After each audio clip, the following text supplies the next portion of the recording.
Buenos días, compañeros miembros de la comunidad académica del Colegio Universitario de Calley. Procedo a leer el preámbulo aprobado por la Honorable Junta Académica del Colegio Universitario de Calley en su certificación número 32 del año 1986-87 a la prerrogativa que le concede el Reglamento General de la Universidad de Puerto Rico para otorgar reconocimientos académicos.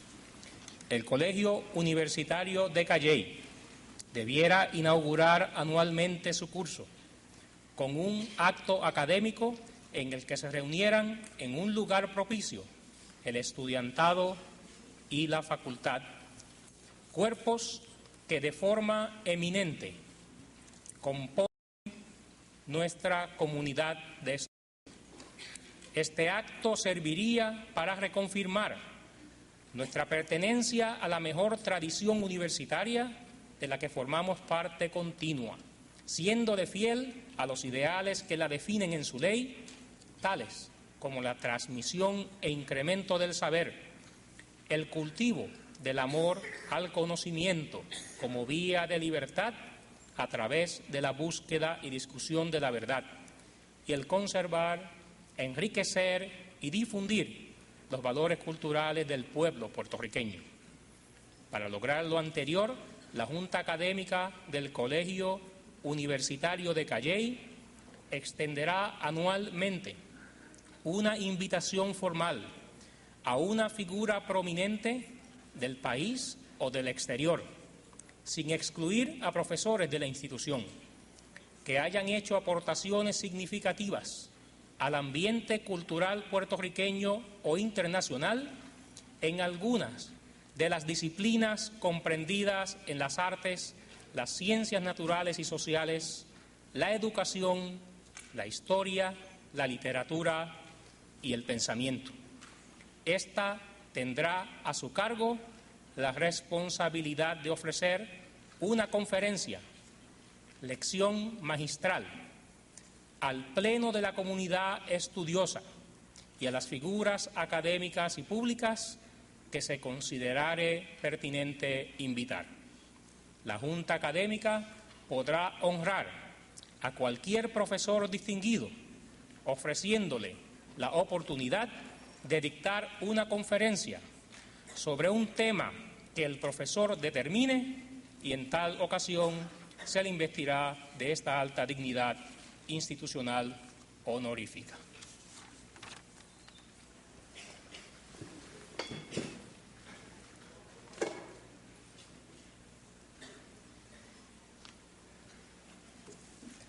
Profesora Rom, señores decanos, compañeros del claustro, estudiantes del Colegio Universitario de Calley, amigos de la Universidad de Puerto Rico. Se honra nuestro recinto en el día de hoy con la presencia del doctor José Juan Arrom, catedrático emérito de la Universidad de Yale y figura eminente en el ámbito de la crítica, las letras y la cultura hispanoamericana. Su fructífera labor a través de 5 décadas tiene el mérito adicional de haber germinado en las investigaciones de promociones más jóvenes que les reconocen como maestro. Así hoy, esta mañana, hemos tenido ya la grata emoción del encuentro entre el profesor Arrom y antiguos colegas suyos del recinto de Mayagüez, antiguos alumnos suyos de toda la universidad y quienes conocían sus obras y hoy tienen el gusto de conocer su persona. Por los caminos que alumbró Andrés Bello y José Martí, ha seguido el itinerario de las pesquisas y de la obra expositiva de Arrom en busca minuciosa y amorosa de lo auténticamente americano, de cómo América va naciendo de sí misma y en el proceso inventa su propia imagen. Sea por la ruta de la disquisición lexicológica, la explicación de textos o las indagaciones sobre temas culturales, todo su quehacer converge hacia el propósito de afianzar raíces y destacar valores, fortaleciendo así lo mejor de nuestra manera de ser, de expresarnos y de concebir el mundo que nos rodea, hacia la certidumbre de América, como ha titulado uno de sus libros. El conjunto de sus numerosos escritos postula la continuidad de las letras y del quehacer cultural americano a través de 5 siglos y de la vasta geografía americana. Sus pesquisas lo han remontado a los textos fundacionales de Colón y a las relaciones de los cronistas de Indias, donde encuentra el inicio de una manera de ver la realidad americana y el modo americano de usar nuestra lengua, así como motivos y posturas que se actualizan luego en autores como Rómulo Gallegos, Alejo Carpentier y José Lezama Lima.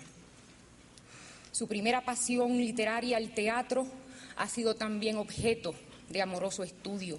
Suyos son la primera historia de la literatura dramática cubana y la primera edición crítica del Príncipe Jardinero, Otro libro significativo es El teatro de Hispanoamérica en la época colonial.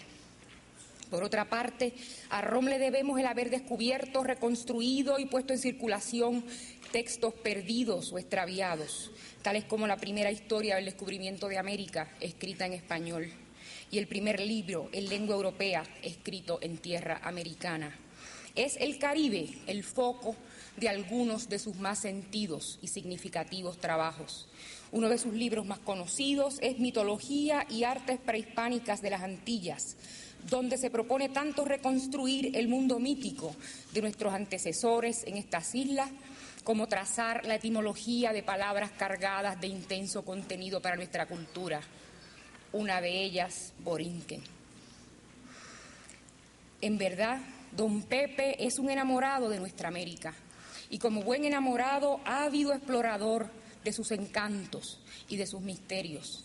Es además un sabio cuya considerable erudición no pesa, quizás por la generosidad con que la distribuye.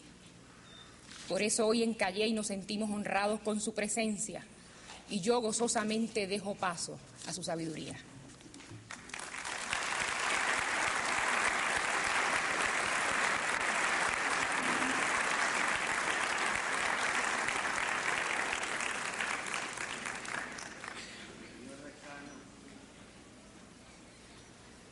Margarita,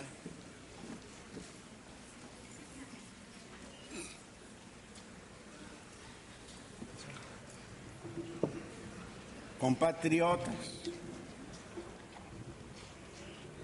a veces los hombres muy serios tienen que esconder sus sentimientos tras el humorismo.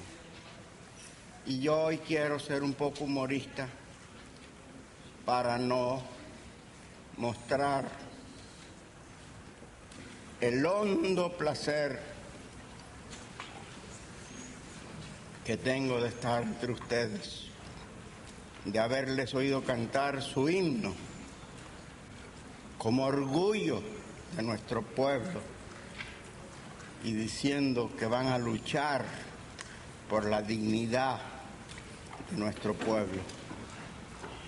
Cuando se me hizo el honor de invitarme a que diera una conferencia, o mejor una lección magistral, yo me di un susto.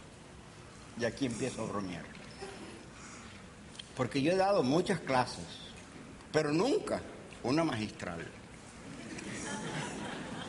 Así es que, pensando en que tenía que lucirme, escribí un trabajo que tengo aquí y que no voy a leer, que se titula El Caribe en vísperas del 5º centenario, porque es un trabajo bastante erudito y por consiguiente bastante pedante, y un gran profesor llamado Miguel de Cervantes ya declaró que el escollo de la erudición es la pedantería.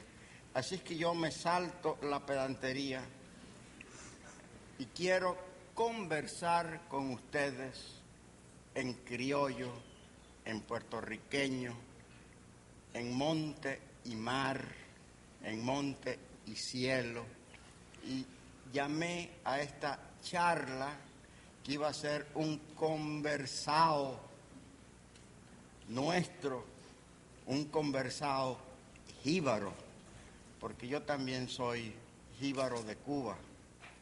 Allá nos llaman guajiros. Yo soy un guajiro cubano, un jíbaro puertorriqueño. Y lo que voy a hablar viene a ser una especie de guerrita monga, que ustedes conocen muy bien, en defensa de nuestra habla antillana. Porque en algunos de mis viajes, que ya son bastante frecuentes, tan frecuentes que en una de estas me voy a quedar aquí permanentemente. Tendré que pedir permiso, desde luego. Concedido. ¿No? He oído decir que alguien dijo por ahí que hablamos un idioma prestado. Pero qué barbaridad. Que me lo diga a mí. Nosotros hablamos no solamente un idioma auténticamente nuestro, sino un idioma que ha tenido gran importancia en el desarrollo del español americano. Y para ello yo quiero empezar con una fecha exacta. Mis amigos saben que a mí me gustan las fechas exactas, porque es lo único exacto que puedo tener. Lo demás todo sale en broma. Y voy a comenzar con un año definido, 1492. Y un día definido, 12 de octubre de 1492.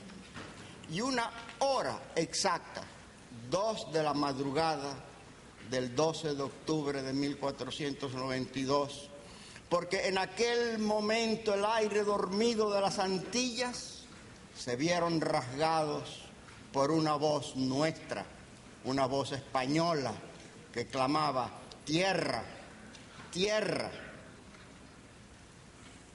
Colón, que no fue quien la pronunció, sino fue un andaluz, y ya se comía las heces como nosotros, porque son muy alimenticias, desde luego.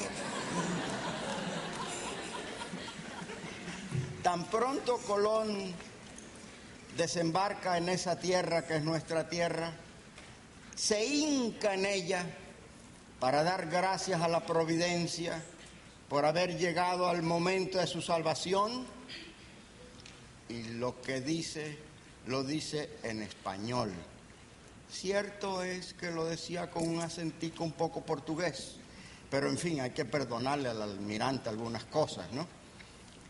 Colón no habló nunca italiano, habló un dialecto genovés. Pasó su juventud en Portugal, se casó con una muchacha portuguesa y no hay mejor diccionario que la esposa de uno, y por consiguiente aprendió a hablar el portugués muy bien, y cuando llegó a España sus enemigos decían que hablaba con acento galaico portugués. Ah, que es muy dulce, desde luego. Pero en fin, fue en español que dio gracias a Dios. Y tan pronto desembarca, comienza un proceso importantísimo, que es la americanización de ese idioma, que es nuestro idioma. Hace unos meses estuve en La Habana en una mesa redonda en que se decían cosas en cuanto al quinto centenario, y yo tuve que declarar que el quinto centenario para mí era el momento en que llegó la lengua que hablo y la cultura en que vivo. Casi nada.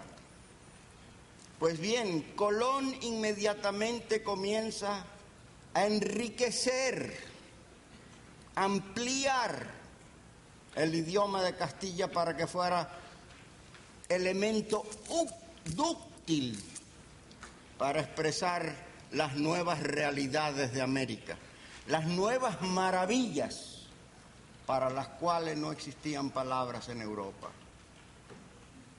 Y comienza en su diario a intercalar voces nuestras.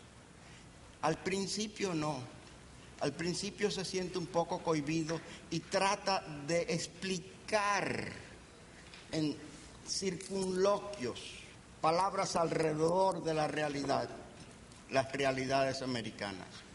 Imagínense que ella ve a una indita con un faldellín que nosotros llamamos muy bien enaguas y dice: traían delante su cuerpo una cosita que apenas le guardaba su natura. Hombre, más bonito hubiera decir enagua, ¿no? Pero en fin, lo dice así. Luego usa otro sistema, otro mecanismo, que consiste en imponer palabras europeas sobre realidades americanas.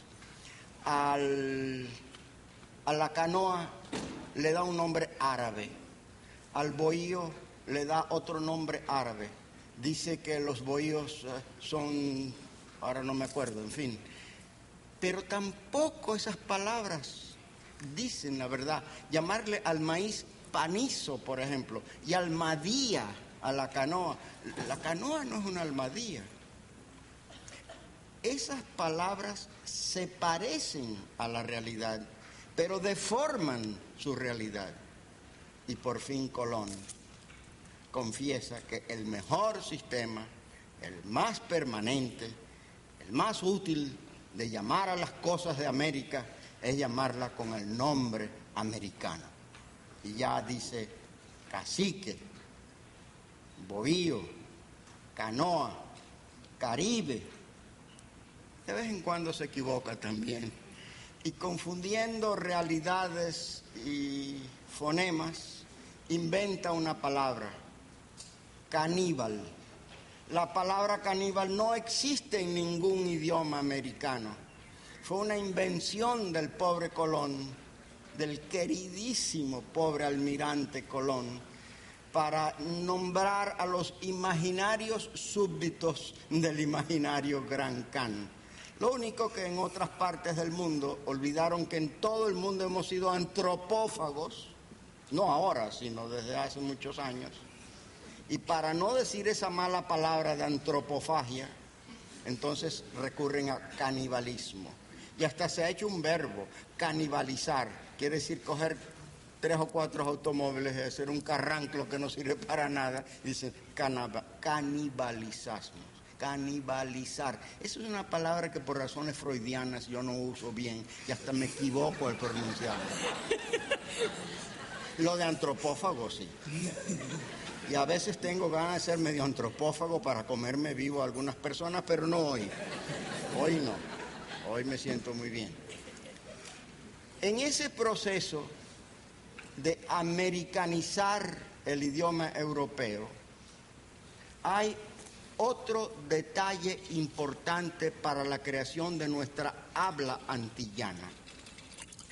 Y es que la mayor parte de los que vinieron en aquella ocasión, más del 50% eran andaluces, muchos de Sevilla y algunos de Córdoba. Y los cordobeses eran muy importantes porque eran parientes de una muchacha cordobesa muy bonita que había tenido unos amores muy fértiles con Colón, del cual nació Fernando Colón. Su apellido era Enríquez de Arana, y aquello no fue ninguna jarana, pues un niño es una cosa muy seria. Pues los andaluces eran los que más primaban en los primeros años de la formación de nuestra habla antillana, y por consiguiente fue la pronunciación andaluza la que cobró importancia. Es decir, el ceceo no pasó a América, el ceceo sí. Y como dije hace un rato, y eso de comernos nuestras heces que son tan agradables también. Y se fue formando una manera de hablar y de pronunciar andaluza, un poco isleña, porque las Islas Canarias son siempre el paso hacia América, y luego lo que fuimos dando de acá.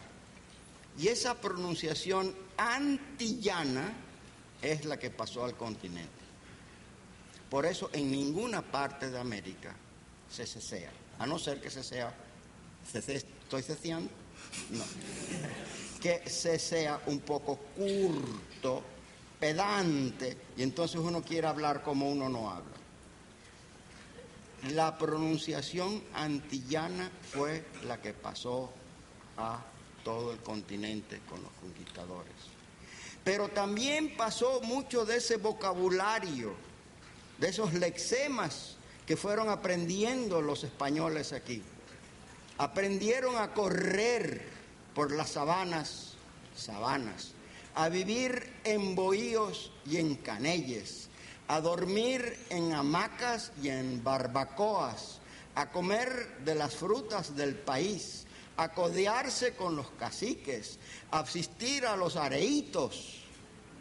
Y ese es el vocabulario que los conquistadores llevaron al continente.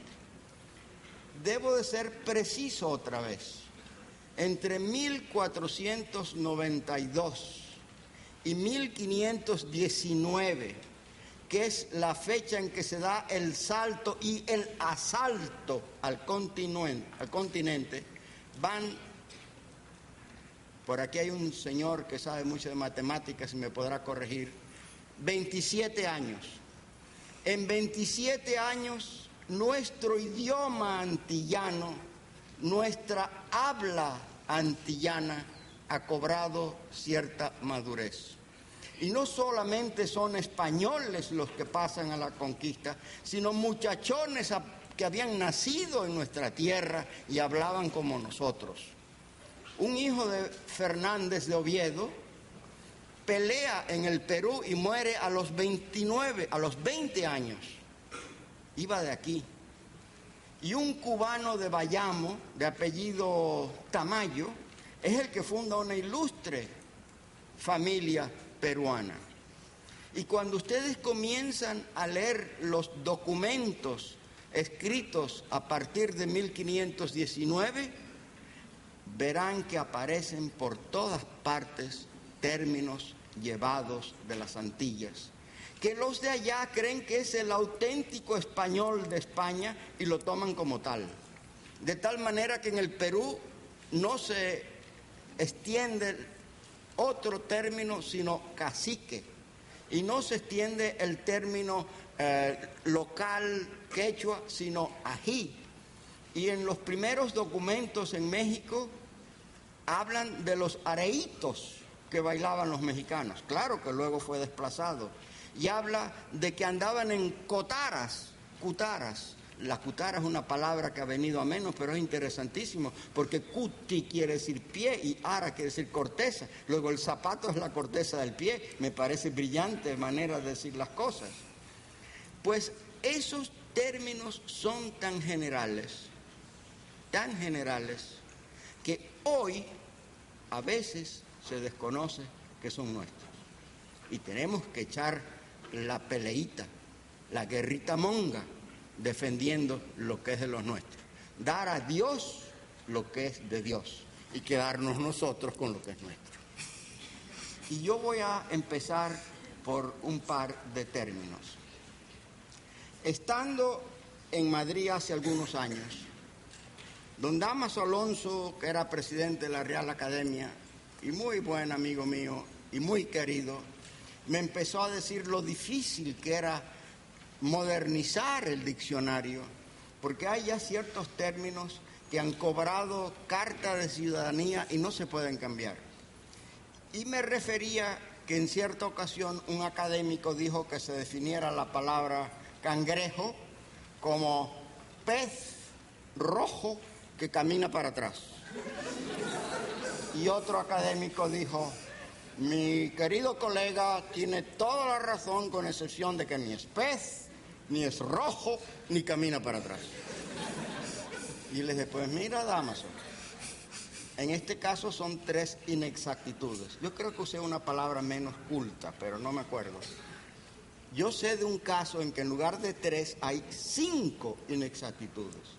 Pero ¿cómo va a ser eso? Digo, sí, mira, si vas al diccionario vas a encontrar que la palabra guajiro, que ustedes todos conocen por guajira, iba a decir guantanamera, iba a decir puertorriqueña, porque realmente es de todas nuestras partes.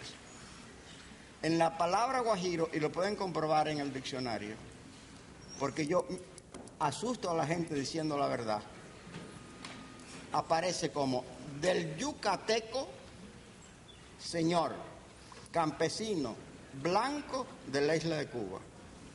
Yo le dije a Dámaso, mira, no es del yucateco, sino del taíno. No es señor, sino compatriota o compañero. Campesino, todos los que no somos de La Habana, somos guajiros. Cuba se divide en 2 mundos. La Habana, que es, si es el segundo o el primer mundo, por ahí anda el mundo europeo, y tan pronto se sale de La Habana entran en el tercer mundo. Pues en La Habana, en Cuba, los que no somos de La Habana somos guajiros.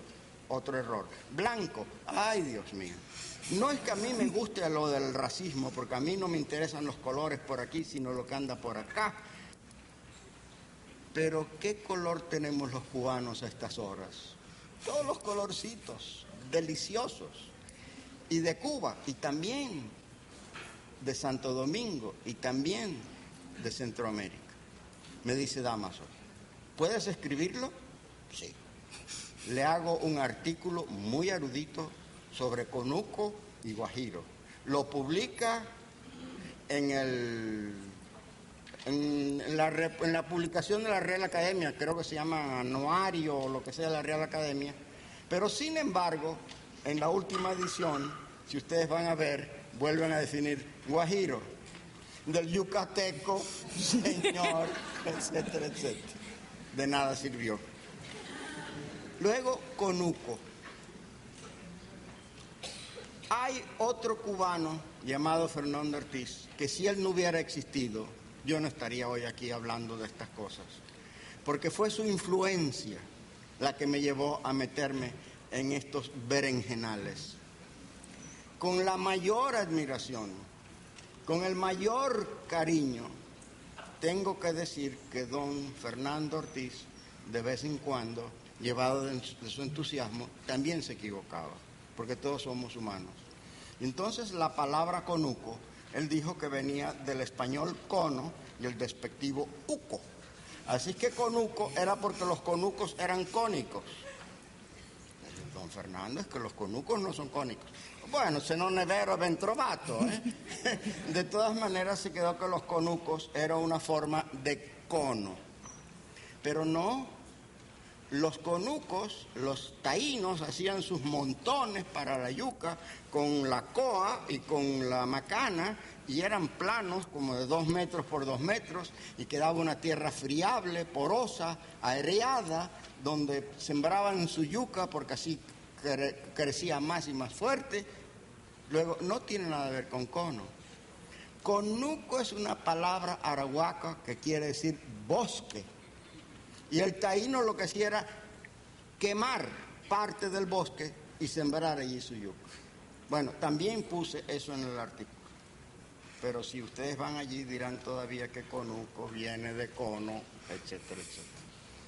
Luego, estamos echando una pelea en que todavía no acaban de tomarnos en serio, pero no importa. El tiempo está de nuestra parte y a la larga vamos a triunfar. Y como yo no quiero hablar por hablar, porque cuando empiezo me cuesta mucho trabajo terminar, yo he escogido 2 ejemplos de hasta qué punto ha penetrado el habla nuestra, el habla antillana en el continente.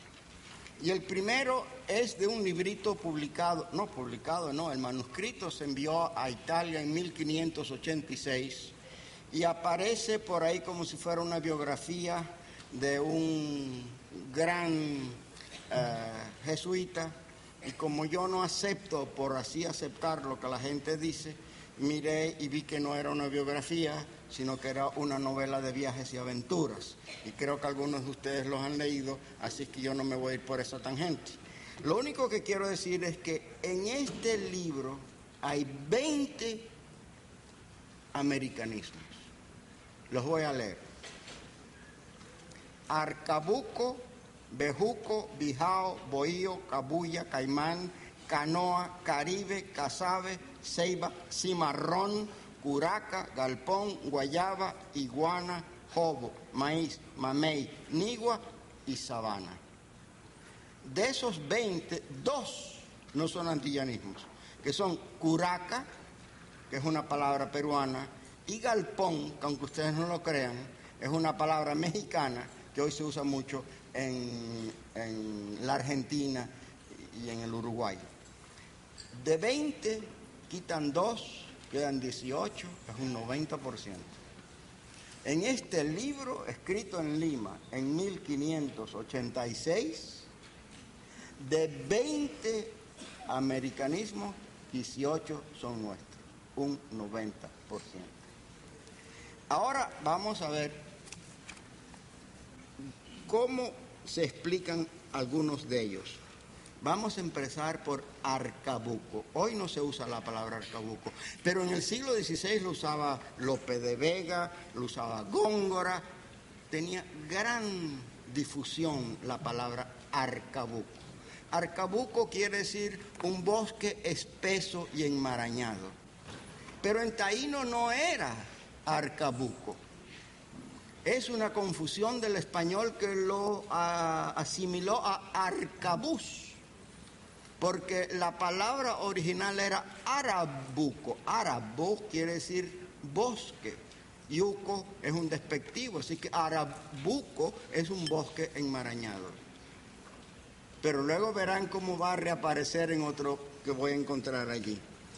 Arcabuco, luego bejuco, bijao, bohío, cabuya. Cabuya, en el excelente diccionario etimológico de Joan Corominas, dice que viene de cabo a rabo, cabeza a cola, porque al cabo de la soga le decían cabuya. No, hombre, con permiso, señor erudito. Cabuya es una planta americana de la cual se hace una especie de cordón. Y en mi niñez cubana, muchos trompos que yo bailé tirándolos con cabuya. Luego era una falta de respeto a mi niñez decir que eso era europeo. Cabuya, caimán. Caimán es una palabra preciosa, porque caimán quiere decir el peligroso. Y caimán ha dado también camaján, el que no trabaja. Así que tan peligroso es el caimán como el camaján. Canoa Caribe. Miren, Caribe no es una palabra taína. Caribe es una palabra caribe, traída del tupí guaraní. Y quien en este caso tienen toda la razón son los franceses, que todavía lo escriben con diéresis sobre la i. Dicen Caraíbe, porque está formada de Caraí, y todavía en el Río de la Plata todavía se le llama a un señor: óyeme, eres un importante Caraí, señor. Y B quiere decir poderoso, fuerte, invencible. Era el nombre que le daban primero a los grandes chamanes, y luego los caribes, que se las traían cuando vienen por aquí. Dicen: mira, yo soy caribe, poderoso, fuerte, guerrero, que hace otras barbaridades, etc. Y esa es la etimología de Caribe. Préstamo del Caribe al taíno y del taíno al español. Y el próximo es cimarrón. Yo he tenido que escribir casi un libro sobre eso. Razón. Dije yo en cierta ocasión que cimarrón era indio. No, de ninguna manera. Vamos al diccionario de la Real Academia. Creo que de aquí se me va a oír mejor. Y dice: de cima y arrón. Eso sí es una falta de respeto a mi apellido. Y digo yo: ¿desde cuándo mis antepasados aragoneses anduvieron huyéndole a los moros por las cimas de Aragón? Al contrario, tan belicosos eran que pasaron a las Islas Baleares, mataron a los moros y se quedaron con su tierra, y de ahí viene el apellido a Roma, ahora que es Balear, y quiere decir cristiano viejo, de contra. Bueno, pues yo tuve que probar que esto no era cima, y me pareció tan lógico decir: pero ¿desde cuándo un cimarrón va a subir a los topes pelados de los cerros para que allí los descubran los que los persigan? Ilógico, ¿verdad? ¿Y desde cuándo los ríos suben loma arriba para tener suficiente agua con que hervir su yuquita y su yautía? No tiene nada que ver con lo de cima. Ahora, ¿de dónde? ¿De dónde? Me pongo a buscar los sabios que en el mundo son. Primera datación, 1535, Oviedo. Voy a la edición de 1535. Afortunadamente yo vivo al lado de una gran biblioteca donde todos estos libros están en mi mano. Y en ningún lugar de la historia de las Indias de Oviedo, de la edición de 1535, aparece la palabra cimarrón. Vaya, voy a la segunda edición, 1547, y allí aparece, no voy a leer, en el tope del capítulo, de una manera de hacer unas cacerías famosas que yo oí en 1540 y tantos. Luego, la fecha de entrada está equivocada. Entonces da la definición de cimarrón como animal silvestre, salvaje. 1535. Me voy otra vez a la biblioteca, me leo rápidamente un centenar de colecciones de documentos y encuentro muchos datos anteriores sobre cimarrón. Luego, cimarrón era un término que se empleaba en las Antillas mucho antes de 1535. De tal manera que en 1530, en la correspondencia entre España y las islas cubanitas, ya aparecía unos indios cimarrones que están acabando con los españoles, manden los refuerzos. Y de España dicen, sabemos que los cimarrones están sublevados, así que allá le mandaremos unos arcabuces y unos machetes. Es palabra india, que se usaba desde principios del siglo XVI. Había que comprobarlo.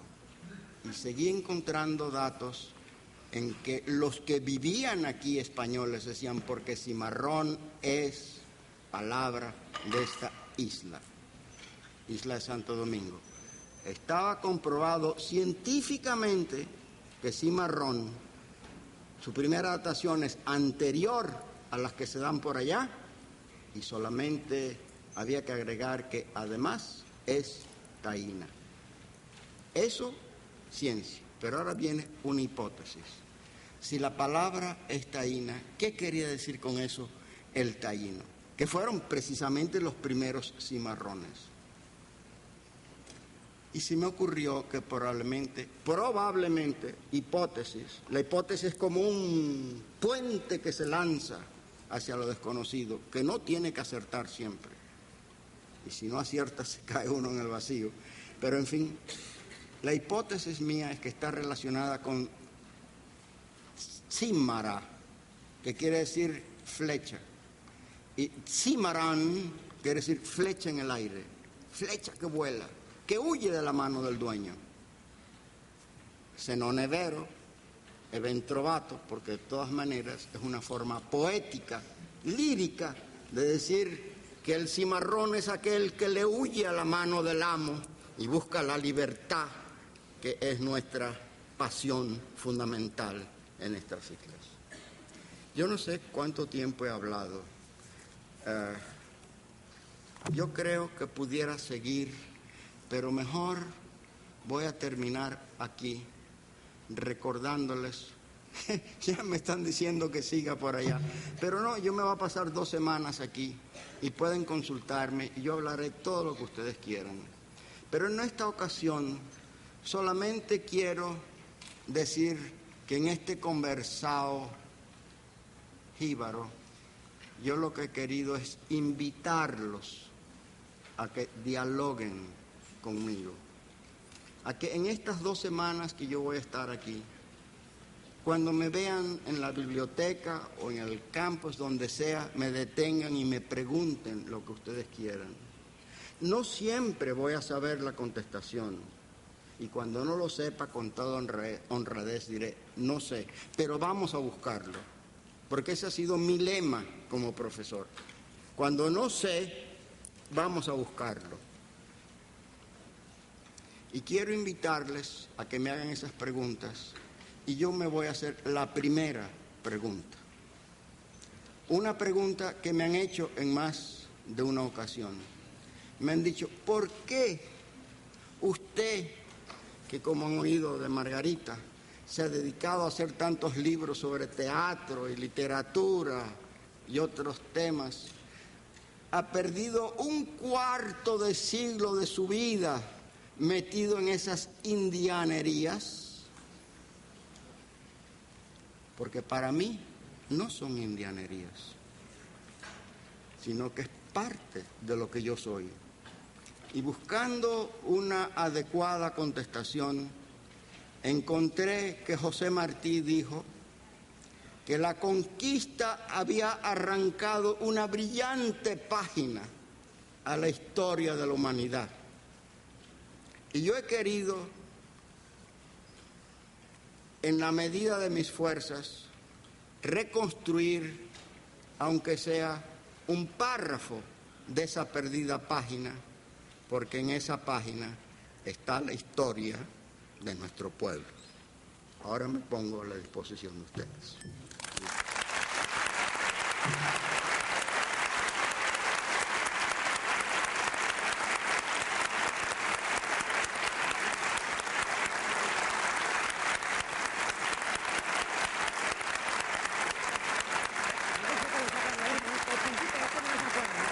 Ahora voy a hacer como los rusos.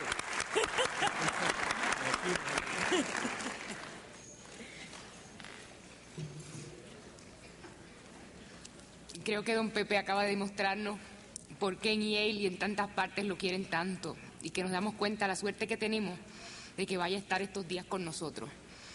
Nos queda un espacio todavía de estar juntos y queremos dedicarlo a las preguntas que el público le quiera hacer a don Pepe para continuar el conversado.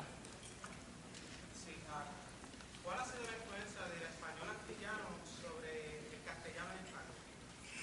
Estupenda pregunta y muy buena para el conversado porque muchos de estos términos no se quedaron aquí, sino que regresaron a nuestro solar. Por ejemplo, la palabra cacique. Cacique viene de ca y sicua, que quiere decir el que tiene casa, el que es el jefe del caserío, el señor de la aldea. Eso es todo lo que quiere decir cacique. Pero esa palabra pasó no solamente a toda América, sino que se ha reflejado en España. Y hoy en la política española se habla del cacique y del caciquismo. Es decir, el jefe político en España hoy se le llama cacique. Así es que fíjese cómo regresó allá. Hay otra palabra, para no repetirme. Hace unos meses estuve en España y un coronel de la infantería española me dijo que los soldados hasta la guerra civil llevaban su frazada, etcétera, a los hombros y que a eso se le llamaba con una palabra posiblemente antillana, macuto. Bueno, en España todos los soldados llevaban macuto. Yo dije, sí, yo creo que es antillana, pero tengo que comprobar las cosas bien primero. Y encontré en mis búsquedas que macuto es una palabra que tiene una vitalidad tremenda en todo el Caribe, porque en Venezuela se dice, cuando alguien es muy pobre, es tan pobre que no le faltaba sino llevar el macuto. El macuto es esta cesta larga que llevan al hombro los pordioseros para poner las cosas que le dan.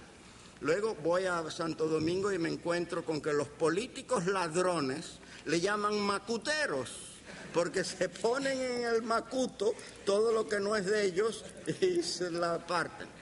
Siguiendo un poco más allá, llego a Haití y encuentro que a esa policía secreta maligna también le llaman tonton macut.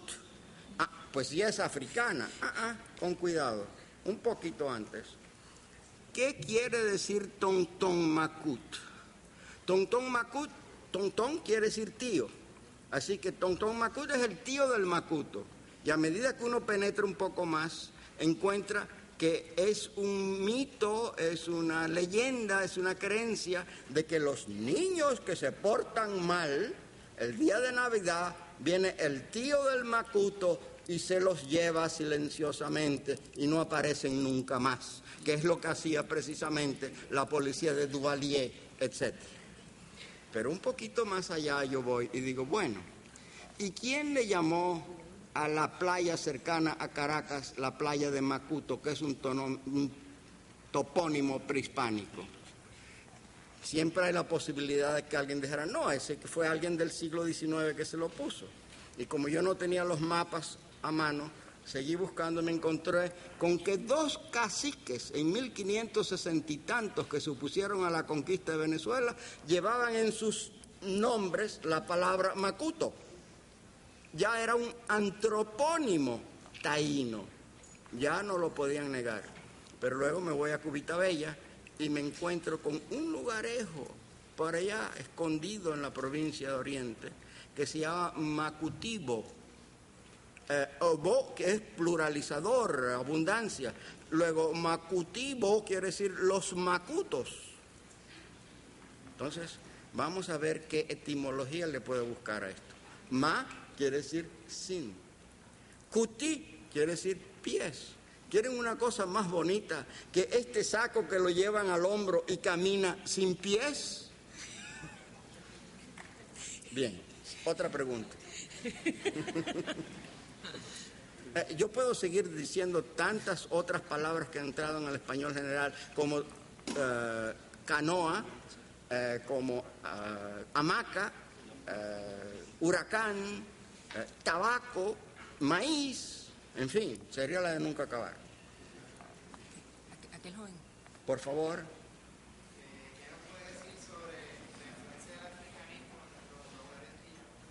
Claro que hay africanismo. A mí me gusta dar a Dios lo que es de Dios, a los taínos lo que es de los taínos y a los africanos lo que es de los africanos. Porque yo debo de partir que nosotros los antillanos somos no la mezcla, porque la mezcla es una palabra fea, mezclar las cosas, arroz con frijoles y lo que sea, ¿no? Es una síntesis cultural, no racial. A mí no me interesa el colorcito de la piel, me interesa lo que llevo aquí adentro. Y en esta síntesis cultural que somos nosotros, hay palabras españolas, hay palabras taínas y hay también palabras africanas. Y la primera que entra es, ¿cómo se llama este tubérculo? Ñame. Colón, que había estado en África, quien contestó es mi mujer, que sabe todo lo que yo sé y lo que yo no sé.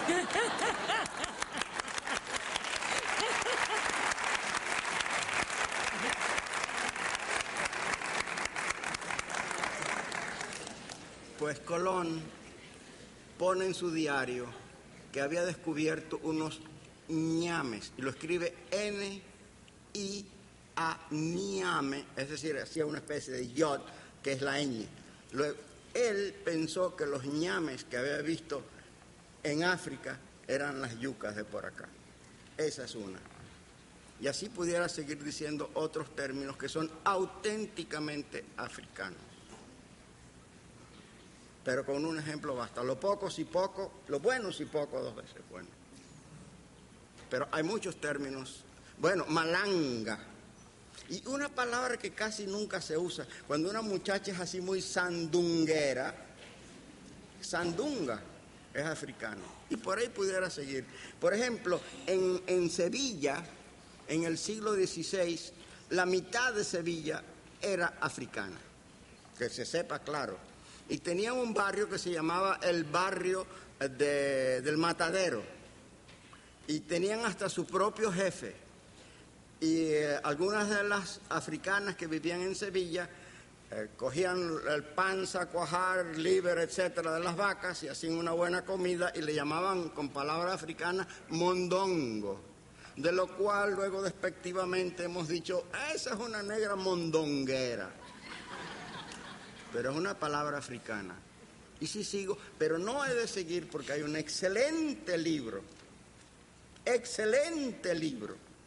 por un excelente lingüista puertorriqueño, que se encuentra aquí en este momento, sobre los africanismos en la lengua de Puerto Rico.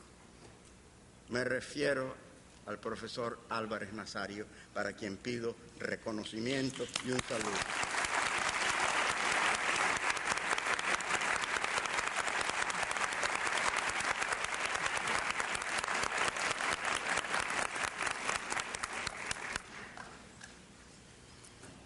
¿Alguna otra pregunta? Sí, profesor. No sé si estoy equivocado en la apreciación que voy a dar.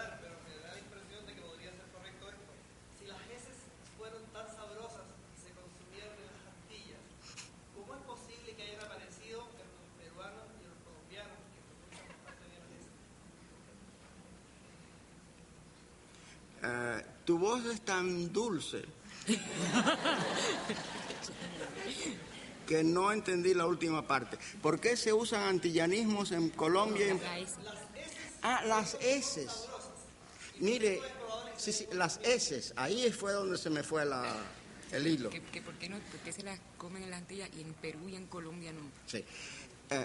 Yo no sé exactamente por qué, pero tengo una hipótesis. Y la hipótesis es que en las tierras cálidas de nuestra América, lo que predominó fue el elemento andaluz. En cambio que en las tierras altas, lo que predominó fue el elemento castellano. Esa pudiera ser una posible causa. Otra posible causa es que los idiomas que están por debajo del español tienden a pronunciar mucho las eses en aquellos lugares, en cambio que no en el taíno de por acá. Sea lo que sea la causa, que yo no la sé, lo que sí puedo decir es que en toda la tierra montañosa de las Américas se pronuncia la S. Y en todas las costas de América nos comemos la S. Por ejemplo, en Colombia, que es un solo país, hay dos mundos, la sierra y la costa. Y me decía un colombiano de la sierra, pues mire, profesor, la gramática de los costeños es muy interesante, porque cuando un profesor quiere explicar el plural, dice singular el fósforo, plural lo fósforo.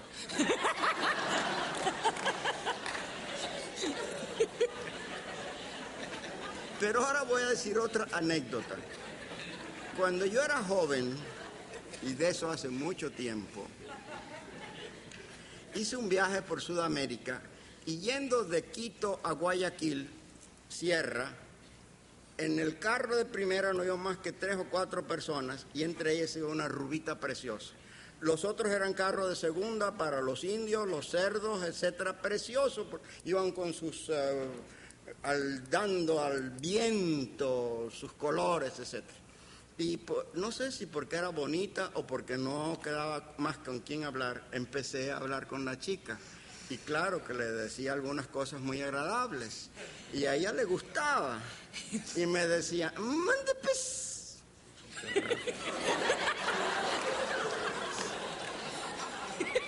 Es decir, ella se economizaba todas las vocales. Sí, que digo economizar, por no decir otra cosa. Hasta que después de cierto tiempo descubrí que crece. Mande pues, que me gusta la cosa. Así es que, fíjese, en todas partes cosemos habas, en todas partes tenemos variedades en la pronunciación que nos caracterizan regionalmente. Todos tenemos razón, porque la función de un idioma es comunicarnos, y con tal de que nos entendamos, ya está bien. Y en el caso de esta chica, aunque sus consonantes andaban por otro mundo, el idioma gestual me decía que no le disgustaba lo que yo le decía. Así es que la pronunciación de la S o la S aspirada es un problema que no se ha resuelto del todo. Hay todavía hipótesis que se contradicen. Amado Alonso se salió con una, luego le han contestado que no, que si Pedro Enrique Sureña tiene la razón. Eso es lo que llamaríamos en castellano antiguo un arcabuco, un berenjenal. Sí. Yo soy de Colombia. Bien. Quería preguntarle, en el norte de Colombia hay una península que se llama La Guajira. Claro. Y quería preguntarle si usted sabe si esa zona se llama La Guajira porque nosotros decimos, y yo todavía he oído, que esa zona se llama La Guajira porque allí habitaban los indios guajiros. Es verdad. Usted habla de la Guajiro, quería preguntarle si esa es realmente la razón por la cual esa zona se llama Guajira. Bueno, en primer lugar, usted no sabe el gusto, tú no sabes el gusto que me da oír a una colombiana, porque yo también soy colombiano. toda Hispanoamérica es mía porque yo me la compré con mi cariño. Y en el Instituto Caro y Cuervo yo he dado conferencias, he publicado 4 o 5 libros y casi me han hecho famoso. Así que yo le tengo mucho cariño a Colombia. Ahora, a veces resulta que 2 palabras suenan igual, sin embargo no significan lo mismo. Son homófonos, igual sonido. Como por ejemplo, en italiano burro quiere decir mantequilla. En cambio que en lo nuestro es otra cosa. Así es que yo creo que la palabra guajiro en la península costeña, donde también se hablaba un idioma arahuaco, puede que esté relacionada con el arahuaco general y puede que no. Tengo amigos que han trabajado muy bien ese tema. La guajira colombiana y venezolana, yo no pudiera decirle si guajiro allí tiene el mismo sentido. Un momento, ahora me acuerdo, me funcionó la computadora. Sí, guajiro allí quiere decir señor. Tiene usted razón. Hay una gramática del guajiro por un Urocoechea, que fue un lingüista colombiano del siglo XIX que estudió en Yale, broma, y allí está toda la documentación. Luego sí, allí es un prestigio que le digan a usted guajiro, porque quiere decir señor, persona importante, que pudiera hasta cierto punto ser una modificación de compañero, compatriota. En el caso del guajiro antillano, gua quiere decir nuestro y sheri, persona. Nuestra persona, nuestro compañero, nuestro amigo, nuestro compatriota. Muy buena pregunta y sobre todo muchas gracias por haber oído una voz colombiana.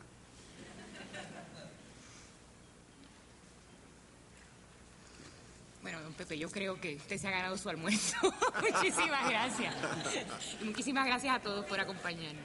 Ah, perdón. Hay que aprovechar la audiencia cautiva y anunciar 2 de varios conversatorios que esperamos tener en estas 2 semanas. El martes 29 de agosto a las 9 de la mañana en la sala de conferencias de la biblioteca, un conversatorio sobre la cultura precolombina en las crónicas de la conquista de Pané, Morúa, etc. Esa noche a las 7 de la noche, para los estudiantes que claro son incapaces de faltar a clase el martes por la mañana, para los que están excusados, a las 7 en la casita, hasta ahora tema abierto. Y el jueves a las 2 de la tarde en la sala C del Centro de Estudiantes, la conferencia que no dio hoy, como manera de conversatorio, las Antillas en vísperas del 5º centenario. No falta. Muchas gracias a todos.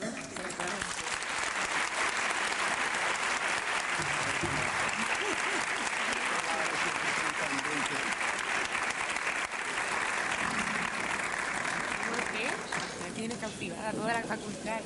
Tengo que llamar cuando tenga problemas con el claustro.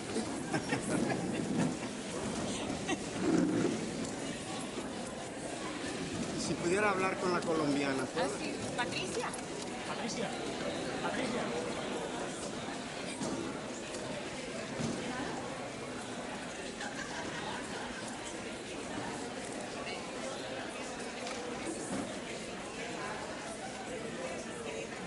¿Dónde está Patricia?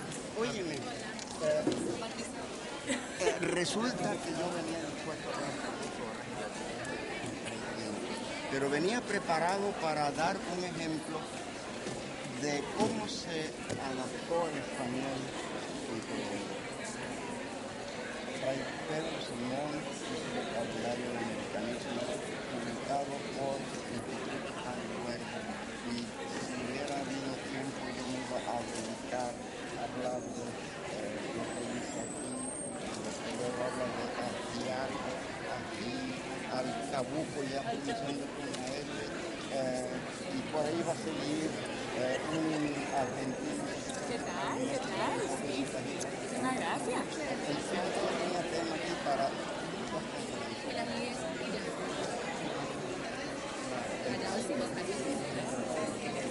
Y el diario ahí es muy famoso. Yo no solamente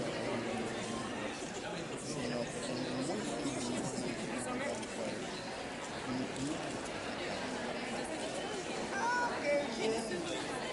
Se llama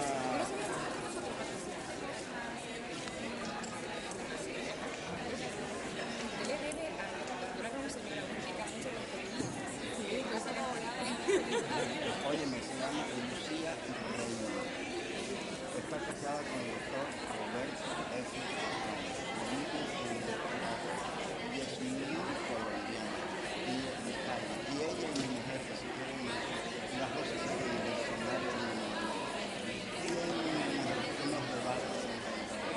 Bueno, yo te voy a decir que yo podía haber hablado muchísimo sobre Colombia. Me pareció que mejor era dejar que me hicieran preguntas. Yo de todas maneras voy a tener que asistir a se va a dar y a la charla de las 7 de la noche en la canción de Bueno, sí, sí. Yo con el mayor gusto, ¿eh? le debo lo de los coquillos, sobre todo a su esposa que está interesadísima. Claro.